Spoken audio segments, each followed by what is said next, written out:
Bueno, muchísimas gracias por la presentación. Queremos ahora dar paso a la última charla del día de hoy. Quiero invitar a pasar el escenario ahora para la última charla notable del día de hoy a Chris Hawkes. Él es director de seguridad de la International Oil and Gas Producers Association, que ha venido desde Londres a esta reunión. Chris Hawkes se unió a IOGP como director de seguridad en febrero de 2016. Además de trabajar en los comités de salud, seguridad en pozos e instalaciones submarinas, Chris representa a IOGP en las reuniones internacionales de stakeholders, incluidas agencias reguladoras y los gobiernos. Chris tiene 30 años de experiencia en la industria de petróleo y gas, en Shell y BP, y pasó unos 13 años en alta mar en buquetanques. Ocupó varios cargos de jerarquía en ingeniería, seguridad, auditoría y gestión de riesgos. Es ingeniero marítimo y posee un MBA de la Escuela de Negocios Curtin de Perth, Australia Occidental. Así que por favor, Chris, al escenario, bienvenido, y te damos el espacio para esta última charla que se titula Indicadores de Seguridad de Procesos, algunos hallazgos sorprendentes del análisis de incidentes fatales. Así que, Chris, the floor is yours. Thank you. So thank you everybody for sticking around. I've got the last thing between you guys and beer, so I won't take too much of your time. I know this is a process safety conference and we've had some really great presentations around process safety, but if you'll allow me, I'm going to stray a little bit from process safety and move for some of my presentation onto personal safety.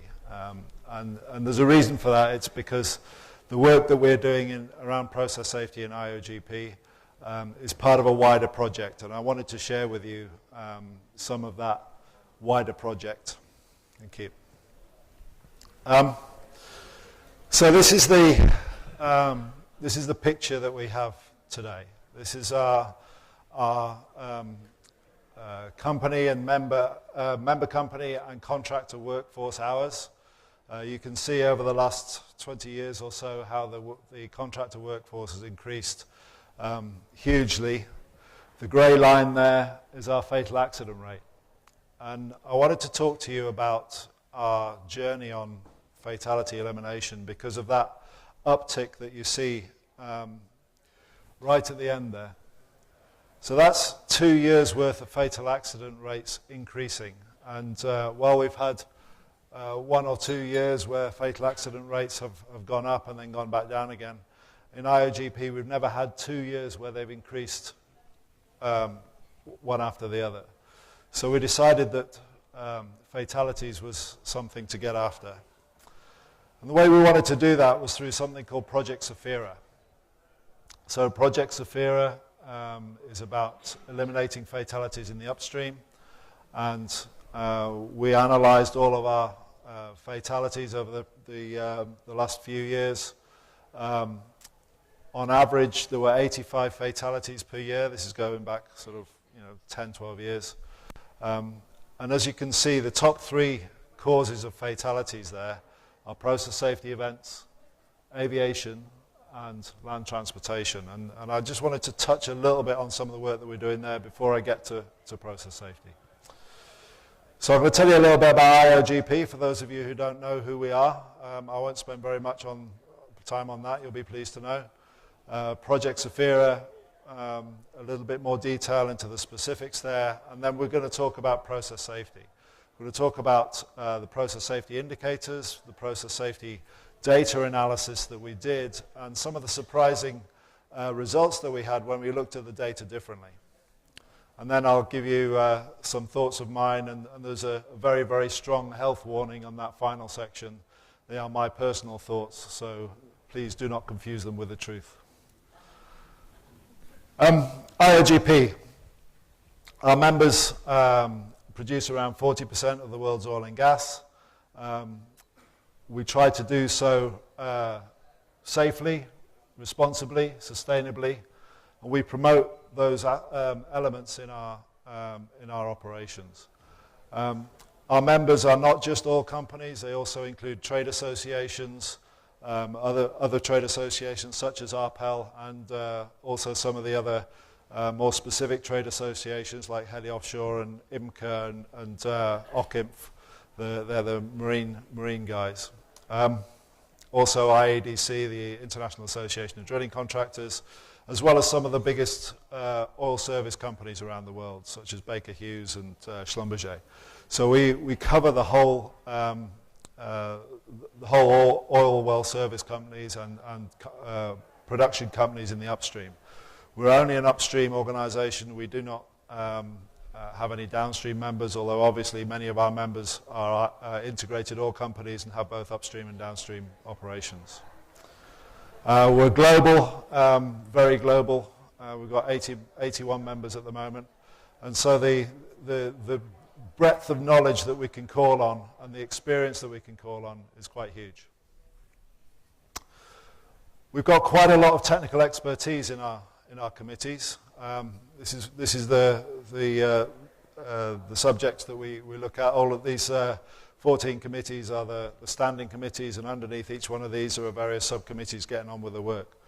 The one that I really want to talk about today is safety, because that's where process safety sits, as well as aviation and land transport and all of the other subjects that you saw there. This is our data collection piece, which drives all of our activities. We're very data-driven. We're a data-driven organization. So we collect the data to tell us what to do, to tell us which areas are becoming a problem and which areas to work upon. That's a closer look of the 2014, 2015, 2016 fatality data. One of the things that we always come across is that, oh well, of course, you know, there's a big accident, of course one helicopter crash, or of course one process safety event, and that will affect your numbers. But don't forget, we average these, and you know, we believe that we can eliminate all of fatalities, including helicopter accidents, including process safety events. We believe that we can get to 0 fatalities. So here's that staircase again, and these are the areas that we're currently working on. Process safety, which is our biggest issue, I guess, as you all know in this room. It's the thing that causes the most fatalities in our industry, followed very closely by air transportation, and then land transportation, which I know is a particular issue here in Latin America. These other subjects here, lifting, life-saving rules, falling from height, struck by, electrocutions, and so on, are all covered by our life-saving rules. Life-saving rules, many of you will have heard of. IOGP first produced some life-saving rules, I think, in about 2012 or 13. And we've just recently updated them. They're about to be launched, hopefully this week, maybe next week. There is already a website up and running. But I'll talk a little bit about those in a second. Before we get to process safety, though, air transport. There was a tragic helicopter crash in Norway in 2016. It resulted in many fatalities. It was a Super Puma helicopter type. It had a second stage planetary gearbox failure, which resulted in detachment of the main rotor head, so basically the propeller fell off, and resulted in all on board being killed. That was an identical accident to one that had happened 7 years previously in the North Sea, with an identical cause. So what I'll cover in a bit is the fact that there are no new accidents. Every single accident that is reported to IOGP has happened at some stage or another before. In fact, in this particular case, that was the 3rd such fatal accident with the exact same failure. And so we're working very closely with our manufacturers, helicopter manufacturers, on robust aircraft design and system reliability. We're also working with regulators on type approval. We're working with our partners, Heli Offshore, to look at areas where we can improve assured flight path safety, which is around making sure that people don't fly perfectly good helicopters into solid objects. We're looking at human and organizational performance, and we're looking at further technical solutions We're hoping to develop a beacon which will prevent wrong deck landings where a helicopter lands on the wrong oil rig, and also help the pilot in bad weather. Land transportation,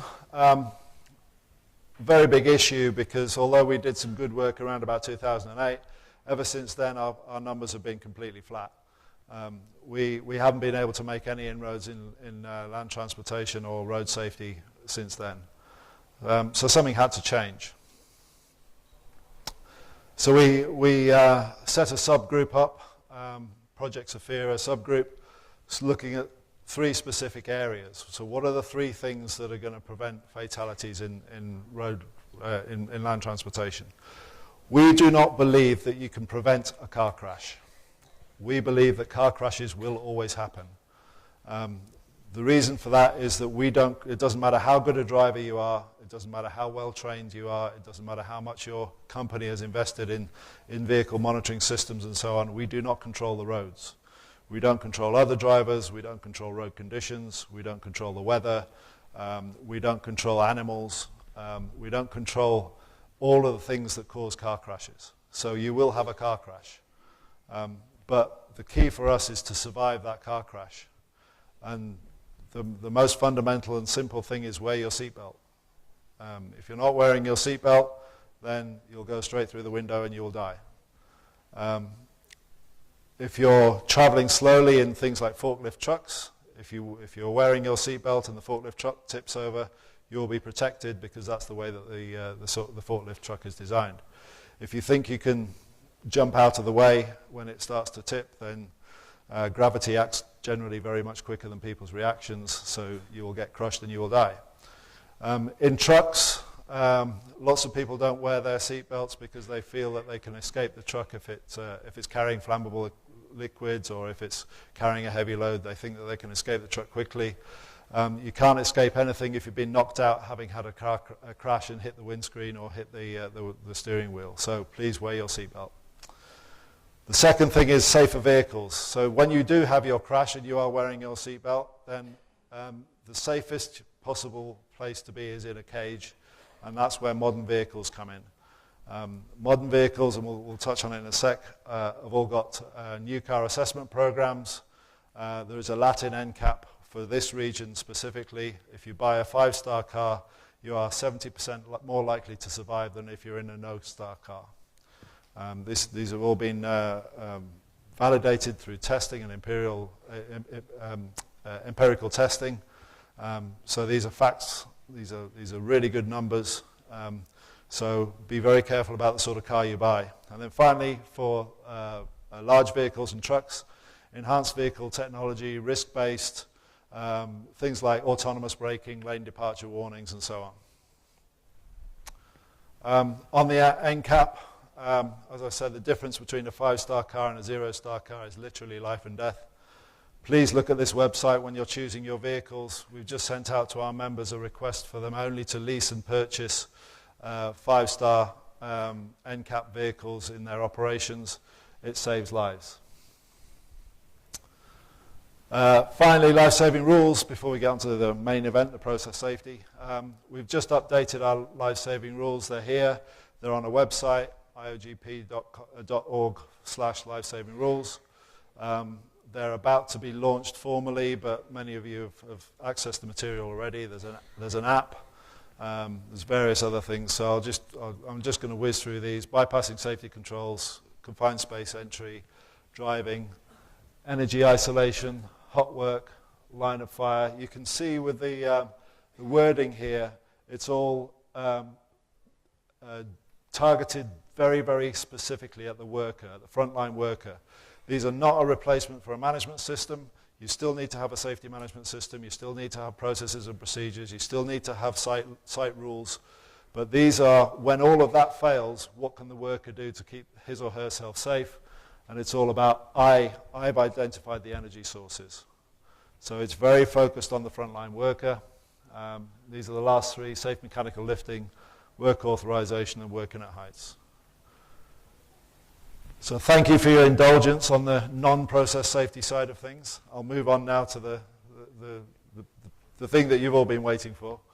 eliminating fatalities due to process safety events. So I mentioned before about data collection. We've been collecting process safety data for about 7 or 8 years now. We've got quite a good data set. We collect Tier 1 and Tier 2 process safety event data. We work very closely with our member companies to make sure that the definitions and the categorizations are correct.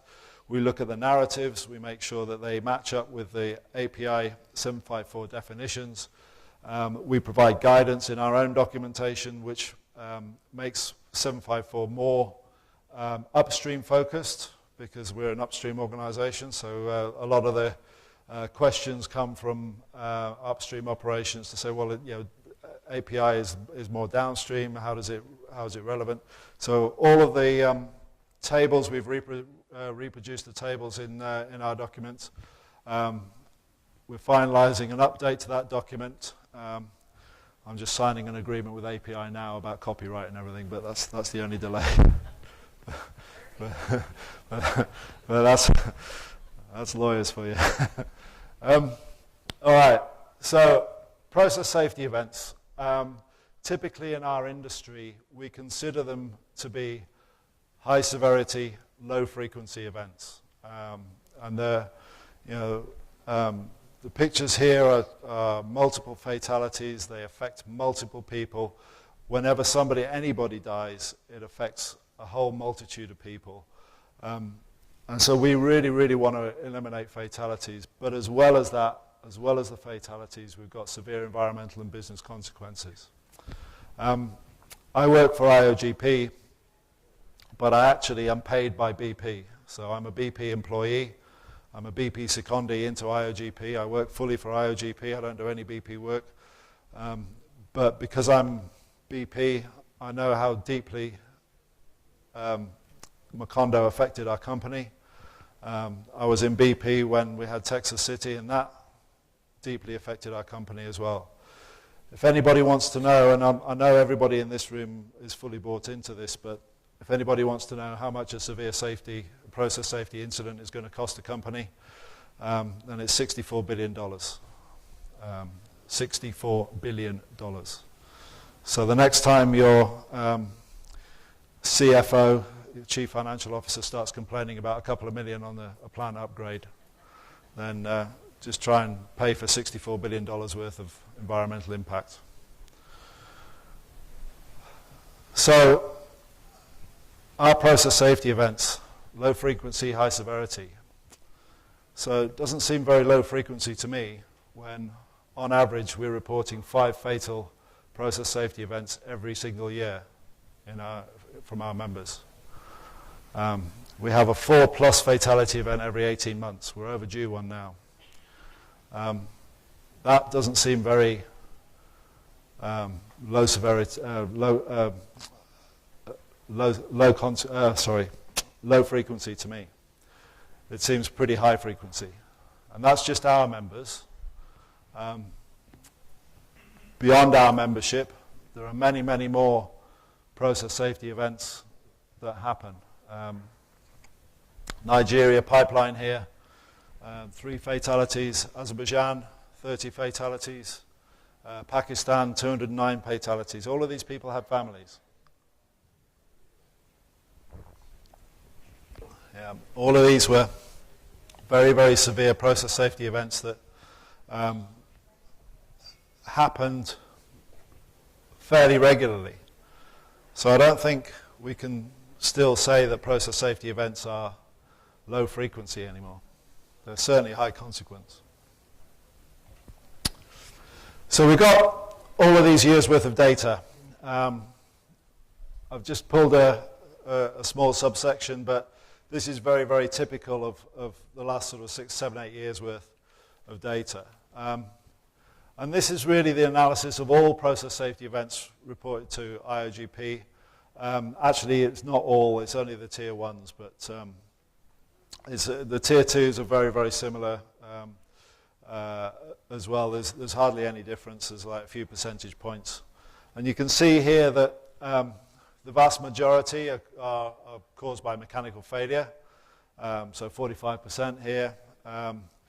22% are procedural issues, so that can be control of work or not following the procedures. And then you've got operating outside the envelope, and then smaller pieces of pie. So this was an analysis of all process safety events. And so, being data-driven organization, we set off very dutifully to try and understand sort of what the consequences were of all of these events. And it's, as you see here, the vast majority were material releases. Okay, that's good. Only 8% resulted in fatalities. That's very good. But also we had some other consequences from our analysis. So we looked at sort of what was going on when these events happened. So at what stage of the operations? As you can see here, more than half of them happened during normal operations. We've got a big chunk of unspecified there. We look at the narratives. Some of the narratives have been sanitized so much by lawyers that we're absolutely meaningless. We haven't got a clue what they meant. But so we do work with our members to try and get more clarity, and sometimes we have to ring up the actual guy or girl who reported or who investigated the incident to find out. And as long as we promise not to tell anybody who we talk to, then we eventually find out the data. But big chunk of unspecified, but a little bit on startup, a little bit on shutdown. The other is probably maintenance. Normal operations, material release, mechanical failure. Those are the sort of picture that we're sort of getting from our process safety events. So what was causing the mechanical failure? So corrosion, big one, a little bit of unknowns. Flange and gasket failures, valving errors, and that was set up more than likely. So not walking the line and setting the valves up wrongly, and then erosion was the next big thing. So this is just in case you're confused by the numbers here. The first number is the actual number of events, and then it's 25%. So 43 events, 15%, 34 events, 11%, and so on. So corrosion, erosion, valving errors, flange and gasket things, pretty. If you'd asked me before we did this analysis, then I'd have probably said those things. I'd have said those things to you. I'm actually a marine engineer by background, so this sort of thing is not unusual to me. A third of events were corrosion or erosion. 56% during normal operations. Controller work, probably about 20% of incidents. And then wells and well operations, hardly factored at all. And then about 8% of process safety events resulting in injury. So, we were working on, corrosion under insulation. We were working on looking at completion of wells and how we could control erosion and so on. And we were kind of looking at all of this good stuff. And then we started Project Saphira. This is all about fatalities, don't forget. It's about eliminating fatalities. So we took the process safety event data that we had, and we stripped out all of the environmental ones. We stripped out all of the events where there were no fatalities. We just looked at that 8%. So anything that resulted in a fatality, or in some cases, it was a high potential near miss, so it could have resulted in a fatality. We analyzed those, and we used keyword analysis. We looked at all of the narratives. We looked at the reports using some of these keywords. And what we found were, of our 56 process safety events, it was about half and half. That category by name should say struck by. I don't know why it's gone by that, but the blue pie there, that should say struck by. So half of them were ignited, so that's where you have an actual fire, and then half of them were fatalities caused by flying debris due to an overpressure usually. But interestingly, 3/4 of all fatalities were caused by the fire or explosion. And practically all of the 4+ fatalities were ignited events, so fires and explosions, really bad thing, so it's best not to have them. Struck-bys, still a big chunk of the pie, still 1/4 of all fatalities were due to flying debris. Now, the interesting things that we found were about 1/3 of our fatalities were during drilling workover or well services operations. So it wasn't blowouts, it wasn't the wells blowing out, it wasn't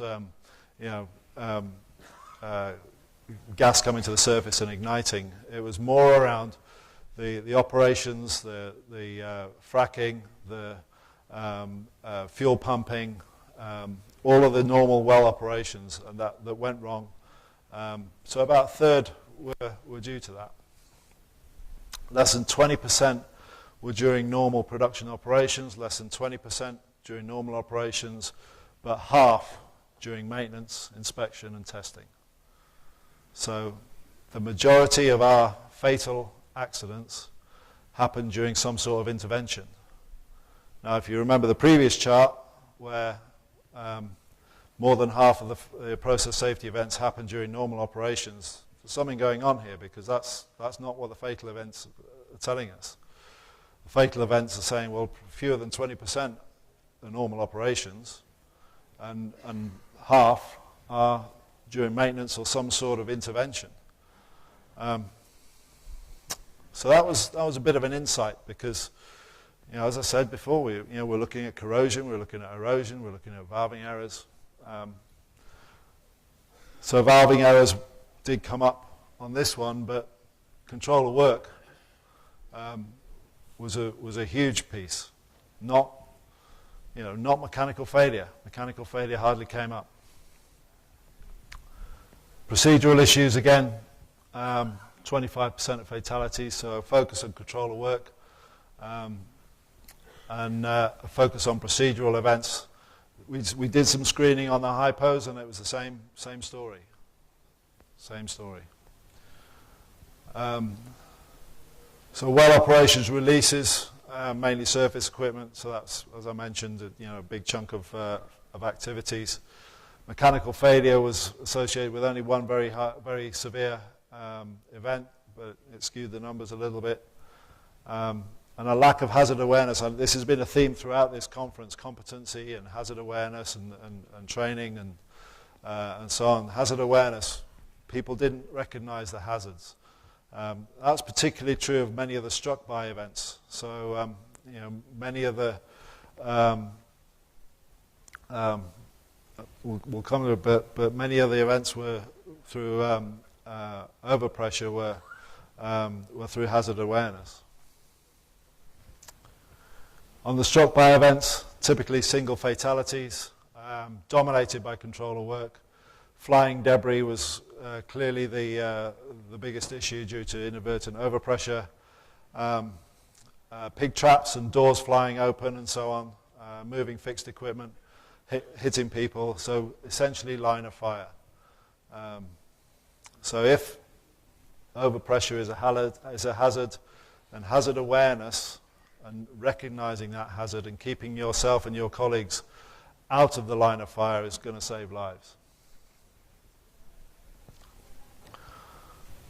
So the big thing, the big lesson, the big sort of insight for us was around the difference between the fatal accident process safety events and the total process safety events.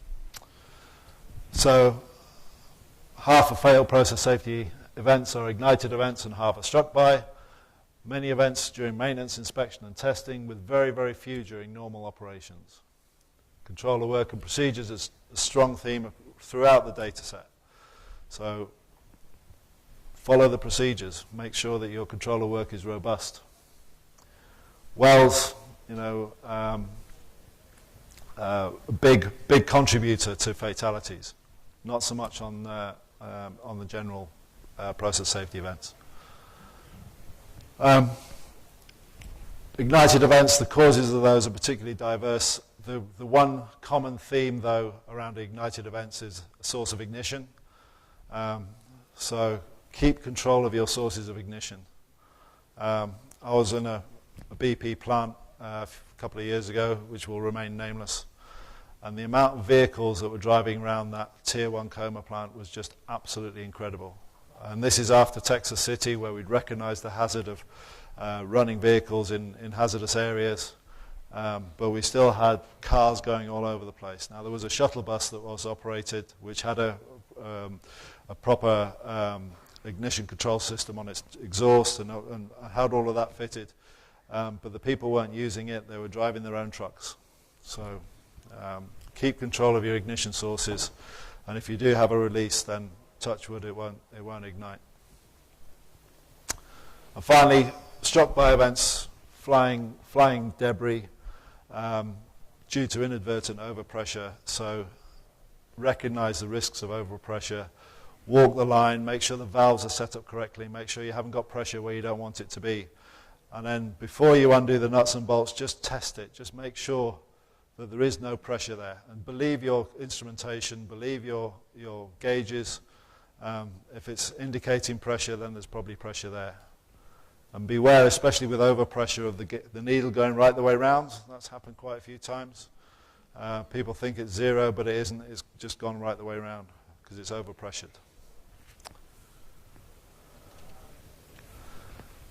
So, some of the less than 4 fatality events are addressed.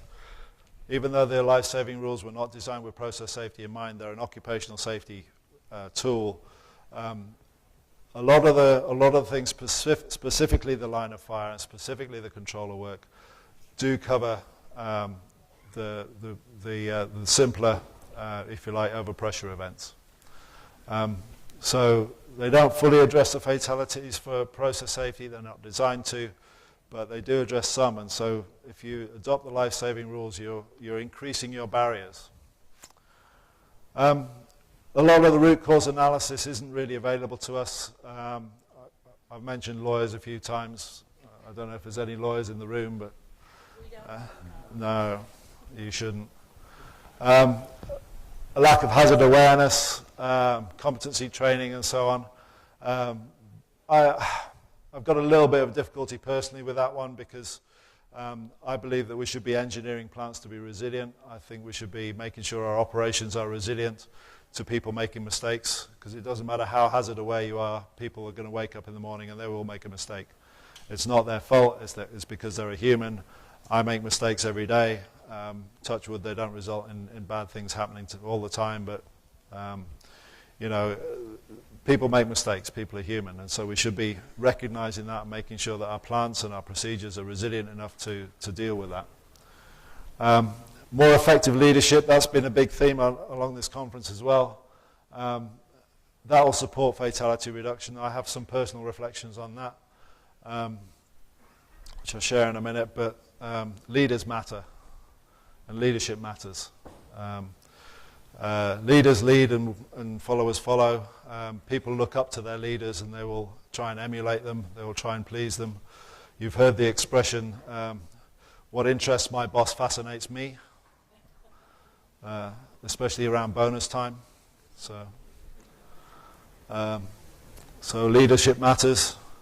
And then minimizing the exposure of people to hazards. In a previous, well, I've had lots of jobs, but in a previous job, I used to go and tour BP's assets. I was safety director for the upstream for BP. So touring offshore assets, and the amount of times that I couldn't get offshore because they were bust on their POB, which means I had so many people on board that there was no beds for me to come and have a visit. Why are all those people there? If you walk around some of these offshore sites, you'll see probably maybe a dozen working, and the other 198, I don't know what they're doing, because they're not walking around the plant. They're not swinging hammers and spanners. So try and minimize the amount of people that there are exposed to the hazards.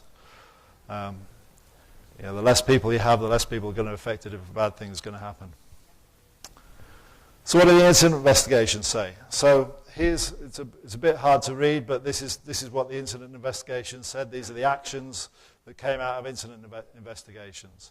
So understand the nearby hazards when operating machinery, verify for complete tightness after maintenance work, know and stay within the operating envelope, remove non-essential staff from hazards, walk the line, verify and validate any lineup changes, don't connect new pressure sources without an MOC or without overpressure protection, always check equipment is pressure-free and drained and provide safe isolation before starting maintenance work.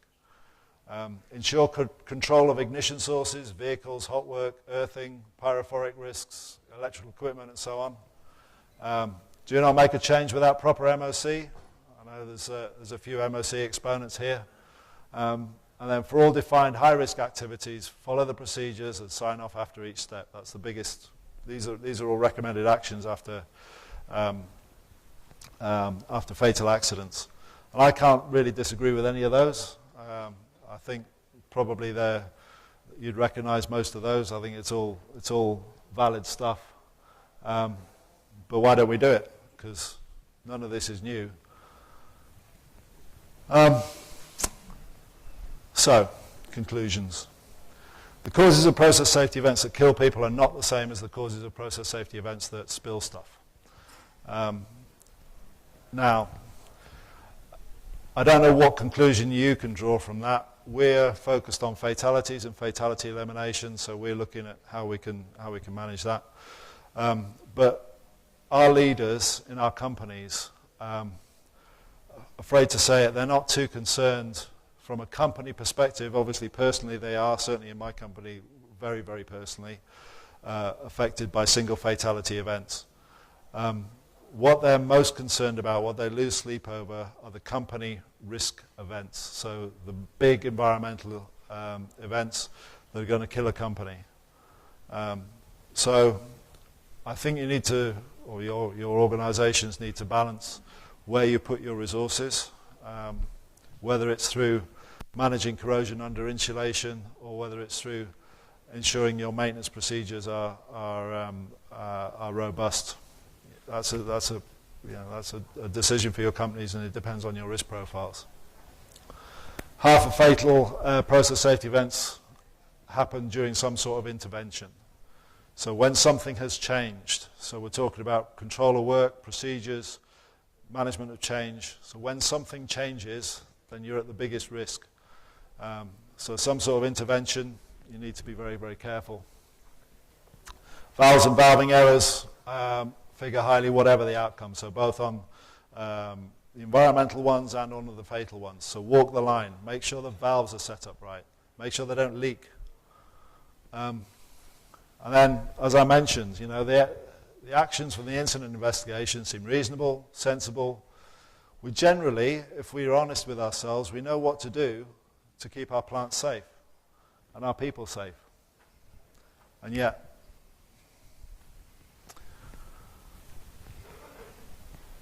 so these are my reflections. There are no new accidents. Every single fatal accident that's reported to IOGP every single year has happened before at some stage. The one that particularly annoys me deeply because, say I work for BP and we had a fatal confined space entry event in the 1970s. We've fixed confined space entry. We know exactly what to do to prevent people dying in confined spaces. We know exactly what to do to keep them safe. And yet, we're still having confined space entry fatalities. And that, I can't get over how much that annoys me. We had 3 last year. People dying in confined spaces. It should not happen. It should not be happening now. We all know, and if we don't know, we can easily find out what to do to prevent fatalities. All of the investigations have told us what to do. We know what to do. Nobody ever wants to have an accident, but I believe choices are made that make accidents inevitable. And that's where leadership comes in. Because, read the previous point, we know what to do. We absolutely know what to do to keep people safe. just we don't do it, and I don't know why. So it's for us to decide. It's for people in this room to decide whether we have accidents or not. It's for people in this room to decide whether people die or not. It's for me to decide to do something. So I'm going to do that. Thank you.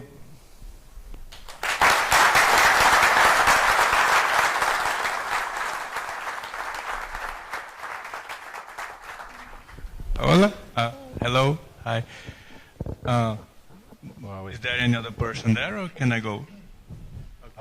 Oh, yeah. So I've seen you. Yeah, thank you very much for your time. My question actually is, I don't know if I can express it correctly, but in the beginning, during the whole presentation, you say correctly that we need to rally on data and be very data directed. That's a very good thought. And actually, probably you saw the guys in Down Under follow that very strictly, so in your time in Perth. But for me, it's a bit strange when we think about the fact, and correctly the correct fact, that there is no new accidents. So it's a bit weird when you think we need to analyze the data we have and the fact that the accidents are not new. They just repeat themselves among the time. I don't know if you understand the contradiction. So what do you think about that? And once again, thank you very much for your time. That's great. I think that's a very, very good point. I don't think it's a contradiction. I think that, but I think if you'd, before looking at the data, if you'd asked me what the things that kill the most people are, then I'd have got the top 3 correct, and I would have probably got it in that order. The other ones, you know, I could have guessed, but they would have been in the wrong order, and da da da. But so I don't think it's it's wrong to say that we're data driven, but we've got no new accidents. I think it's important to look at the data to understand the type of accidents that are happening. Look at underneath just the confined space entry example. So, you know, what is it about confined space entry? Is it argon welding inside a pipe, or is it people going in to rescue other people who've collapsed? What is it? So I think we have to be data driven, and our life-saving rules were very, very, because our previous set we had 18, we had 8 core and 10 supplemental rules. That's too many. We needed to narrow it down to understand what to concentrate on, to focus on, and we needed the data for that, and the data helped us. So there is, for example, one thing that's not in the life-saving rules is ground excavation. People get very passionate about that. It's especially onshore, trenching activities, very, very dangerous, very, very risky. It's less than 2% of our fatalities over the last 20 years. So it's not, our life-saving rules don't cover 100%, they cover 80%. So it's somewhere in the 20%. The thing that kills more people than ground excavation is overhead power lines. And that's like less than 5%. So, you know, we need the data to understand that. Lots of people think ground excavation is very, very important. It is. It's very, very risky. It is. People die from it. They do. But it's not the most important thing to get after. Let's get after the big bits first, and then we can look after the little bits. Risk-based process safety. There you go. Any more?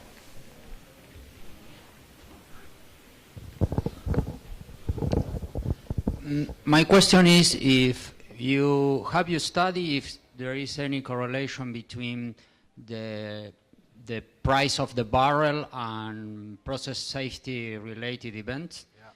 Yeah. So I think if you see the chart where the fatalities went up twice in a row, so that exactly correlated with the downturn, with the lower oil price. I have always been absolutely amazed, and I can't understand it, why people cut maintenance during low oil price. It makes no sense to me from a commercial. I've got an MBA. I understand commercial things. It makes no sense to me commercially why you would cut back on maintenance for it to break down when the oil price is high. So why would you risk a breakdown when the oil price is high, because it's all cyclical, it goes up and down. So why don't you do all your maintenance when the oil price is low and you're not going to make any money? But yes, you're right, there is a correlation. I think this downturn was different because of Macondo, because of Montara, because of some of the other previous incidents that have happened. People were paying more attention to process safety. And certainly with a lot of our membership, they weren't cutting back on maintenance. They might have made some choices around which maintenance to do and so on, but they certainly weren't cutting their maintenance budgets. But they were squeezing the contractors. The contractors were feeling very, very under pressure, and it was the contractors that I think were suffering. So the oil companies were squeezing the contractors, and I think that had more of an effect than cutting maintenance.